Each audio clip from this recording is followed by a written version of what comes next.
በቀን ውስጥ 24 ሰዓት አለኝ።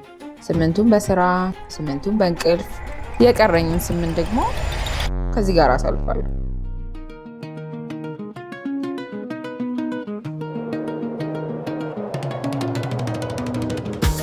ድፍን 26 ዓመት ሞልቶኛል። ጊዜው እንዴት እንደሚሮጥ ባላውቅም በዚያ አካሄዴ ነገ 60ዎቹ ሳልገባ አልቀርም። አሁን ግን እየፈራ ያለሁት ከዚህ ጋር ማሳልፈውን ጊዜ ነው። ጭራሽ አንዳንዴ ከእንቅልፍና ከስራ ሰዓቴ ሁሉ ሳይቀር እየሰራሁ አስተናግደዋል። ግን ደግሞ ምን ችግር አለው? ዘና ነው የሚያደርገኝ። ከኑሮ ድካም ወጣ ብዬ እንዳርፍ ባገዘኝ ሉቃሰው። በዛ ላይ በትርፍ ጊዜ ምን ላደርግ እችላለሁ?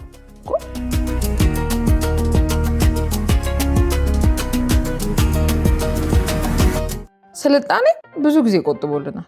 ለምን ይሄ ሁሉ ቁጠባ እንደተፈለገ ባላውቅም በሰከንድ እንደዋወላለን፣ በደቂቃ እናብስላለን፣ በቀላሉ ልብስ እናጥባለን። እና አሁን ምን እናርግሽ? መቼስ ሌላ ደህና ነገር ቢኖር ነው እንጂ ለዚሁ ነው።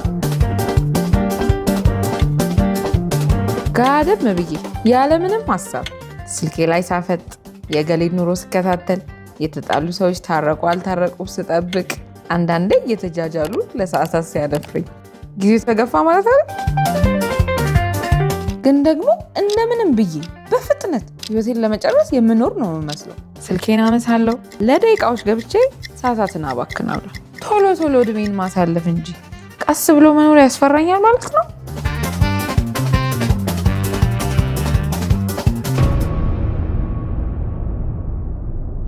መብራት ጠፋ።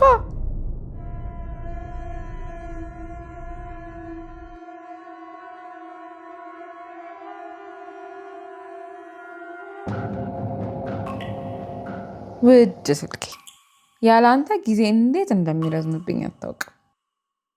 ቶሎ መብራት መጥቶ እስክንገናኝ ቸኩያለሁ። ድሮ ስልክ ሳይኖር ግን እንዴት ነው ቀኑ የሚገፋላቸው? ሱስ ሆኖብኛል ማለት ነው። ዝም ብዬ ልሞክረው እንዴ? እስኪ ነገ ስልኬን ለራሴ ጉዳይ ብቻ ለመጠቀም ልሞክር። አልሞት። አንደኛ፣ የማደርጋቸው ነገሮች ላይ ሙሉ ትኩረት መስጠት። ውሃ መጠጣት አለብኝ።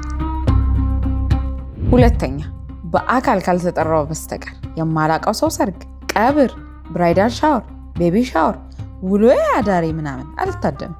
ይሄኛው ትንሽ ይከብዳል። ምን እስከዛሬ በማያገባኝ የታደምኩት የተደረሰኝ አያውቁኝ አላውቃቸው። ከስራ ስመለስ ቢደብረኝስ? ሶስተኛ፣ ይደብረኝ። አዎ፣ ከዛ የሚፈጠረው እናያለን። መቼስ ያን ያህል አይከብድም። ውይ ጠዋቱን እንደዚህ አልገፋ ካለኝ ከስራ መልስማ ማበዴ ነው። አረ ግን ምን አለፋኝ፣ ሁሉም ዘና ብሎ እየኖረ አይደል? ስልክ ቀነስኩ አልቀነስኩ ያን ያህል ለውጥ ያመጣል? አይ ዝም ብዬማ አልጠላሁትም። የሆነ ነገሩ ስለረበሸኝ አይደል? ራስ ምታት፣ የአይኔ መቅላት፣ አንዴ ከጀመርኩ ማቋረጥ ከከበደኝ፣ እንቅልፍ ማጣት፣ ድብርት፣ ራስን ማወዳደር፣ ጭንቀት፣ አርፋለሁ እያልኩ ግን ሁሌ እንደደከመኝ ከሆነ በዛ ላይ ጊዜ መበላቱ። አዎ ዋናው እሱ ነው። እንዲሁ ስክሮል እያደረጉ እድሜ በሮ ከሚያል ቀስ ብዬ ብኖርስ?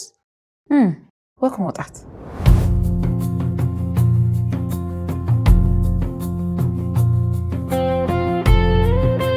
አዲስ ነገር መማር፣ ትልቁ ፍርሃቴ ሳይክል።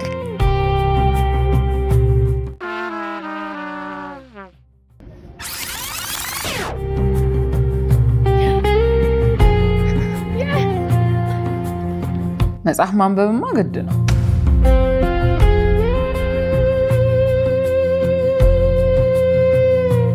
ስዕል መቀባትም እችላለሁ።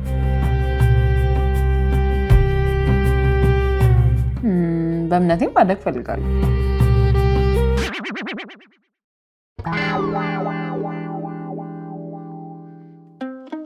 እውነተኛ ኑሮዬን ሳልኖር በውሸት ዓለም በፍጥነት ከሚሰለብብኝ የመጣልኝን ሁሉ ሳላግበሰብስ በትንሿ በራሴ ዓለም ውስጥ እየተገኘው እየነካው እያየው በዜሮ ፍጥነት ብኖርስ?